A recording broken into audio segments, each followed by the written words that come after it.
Malam itu, ponselku berdering di tengah kesunyian.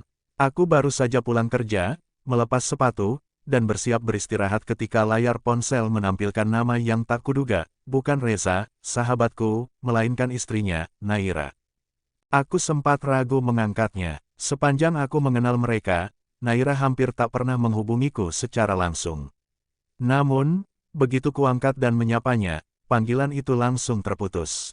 Aku mengerutkan kening, bertanya-tanya apakah itu hanya kesalahan pencet.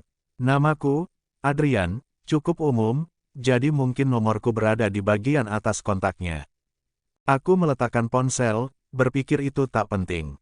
Tapi beberapa menit kemudian, dering itu kembali datang. Kali ini, aku membiarkannya, berharap ia akan berhenti. Namun, panggilan itu terus berulang, 3 kali, 4 kali, hingga akhirnya kelima kalinya aku menyerah dan mengangkatnya. Halo, Naira, suara di seberang sana terdengar ragu. Mas Adrian, benar ini Mas Adrian, sahabatnya Reza. Iya, benar, ada apa? Naira, kenapa menelepon saya malam-malam begini? Ia terdiam sesaat sebelum akhirnya berkata, suaranya bergetar, Mas bisa datang ke rumah sekarang. Aku mengernyit, ada apa? Saya baru saja sampai rumah. Kalau tidak terlalu mendesak, bagaimana kalau besok pagi? Namun, Naira terdengar putus asa. Tolong, Mas, Reza yang menyuruh saya menelepon. Dia ingin bertemu sekarang juga. Nada suaranya membuat dadaku terasa tak enak. Aku mencoba bertanya lebih lanjut, tetapi panggilannya sudah terputus. Aku mencoba menghubunginya kembali, tetapi tidak diangkat. Bahkan pesan WhatsApp yang kukirim hanya centang satu. Perasaan khawatir akhirnya membuatku membatalkan rencana makan malam. Aku segera mandi, mengganti pakaian, lalu melaju ke rumah mereka. Tanda hubung tanda hubung tanda hubung. Ketika sampai, malam hampir menyentuh tengah. Rumah itu terasa sunyi, hanya cahaya lampu teras yang remang. Aku mengetuk pintu, dan beberapa detik kemudian, Naira membukanya. Aku tertegun. Selama ini, aku selalu melihatnya dalam balutan pakaian sopan dan tertutup. Namun malam itu, ia mengenakan gaun tidur panjang berwarna putih gading, rambut hitam panjangnya terurai, wajahnya terlihat pucat dengan mata yang bengkak. Mas Adrian, terima kasih sudah datang, katanya pelan. Aku mengangguk, lalu langsung bertanya, apa yang terjadi? Kenapa Reza ingin bertemu? Naira menunduk, suaranya hampir tak terdengar. Mas Adrian, lebih baik Mas bicara langsung dengannya. Ia mengajakku masuk, berjalan menuju kamar Reza. Ketika pintu terbuka, aku mendapati sahabatku terbaring di atas ranjang, tubuhnya kurus, wajahnya pucat, tetapi matanya masih menyimpan kehangatan. Akhirnya kamu datang juga, Adrian, suaranya lemah, tapi masih mengandung keakraban yang selalu ku mengenalnya. Aku duduk di sampingnya, menatapnya prihatin. Kenapa kamu nggak pernah cerita kalau kamu sakit, Sa? Reza tersenyum tipis. Karena aku tahu kamu pasti akan khawatir, dan karena ada sesuatu yang harus kukatakan sendiri padamu. Aku menunggu, melihatnya menarik napas dalam-dalam, berusaha mengumpulkan tenaga. Lalu, dengan suara bergetar, ia berkata, Adrian, kalau suatu hari nanti aku pergi, aku ingin kamu menjaga Naira. Aku hanya percaya padamu. Aku terdiam. Di sampingku, Naira menunduk, wajahnya memerah. Aku menelan ludah, mencoba meredam keterkejutan. Reza, jangan bicara seperti itu.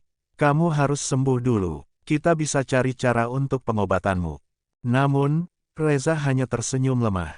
Tangannya menggenggam tanganku sebentar sebelum akhirnya matanya terpejam karena efek obat yang diminumnya. Aku keluar dari kamar, masih mencoba mencerna apa yang baru saja terjadi. Naira menyusulku ke ruang tamu, membawakan secangkir teh hangat. Malam itu terasa begitu hening.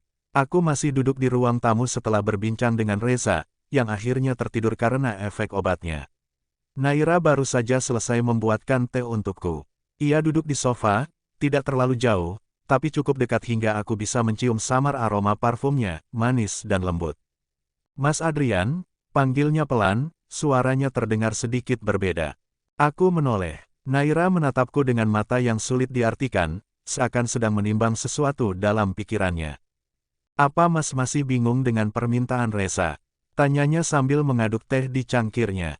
Aku menghela napas. Jujur, iya, ini bukan keputusan yang mudah. Ia tersenyum kecil, lalu meneguk tehnya. Mas Adrian baik sekali, selalu memikirkan banyak hal sebelum mengambil keputusan. Aku tak tahu harus berkata apa, jadi aku hanya diam. Naira kemudian menyandarkan tubuhnya ke sofa, matanya tetap menatapku. Mas Adrian tahu nggak, sejak pertama kali Reza mengenalkan Mas ke aku, dia selalu bilang kalau Mas itu pria paling bisa diandalkan. Naira tersenyum menggoda, matanya berkilat nakal saat ia menatapku. Ia duduk sedikit lebih dekat, cukup untuk membuatku merasakan kehangatan tubuhnya. Mas Adrian suka melirik tubuhku, kan? Katanya dengan nada menggoda. Aku tersentak, berusaha tetap tenang. Hah, enggak kok, Naira. Ia terkekeh pelan, lalu menyandarkan kepalanya ke sofa, menatapku dengan tatapan penuh arti. Jangan bohong, Mas, aku tahu tadi pas kita ketemu, mata Mas Adrian sempat mengarah ke sini. Ia menunjuk tubuhnya sendiri dengan gerakan halus, membuat pipiku terasa sedikit panas. Aku mengusap tengkukku, berusaha mencari kata-kata yang tepat. Aku nggak sengaja, Naira. Ia semakin tersenyum, lalu mendekat sedikit lagi. Nggak sengaja, atau Mas Adrian sebenarnya suka. Aku menelan ludah, merasa seperti sedang diuji dengan cara yang tak terduga. Naira selalu tahu bagaimana membuatku kehilangan kata-kata. Aku tidak menjawab saat itu. Tapi sebelum pulang, aku meninggalkan sejumlah uang untuk membantu biaya pengobatan Reza. Keesokan paginya, aku kembali mendapat telepon dari Naira. Suara di seberang terdengar bergetar, hampir tak terdengar. Mas Adrian, tolong datang sekarang.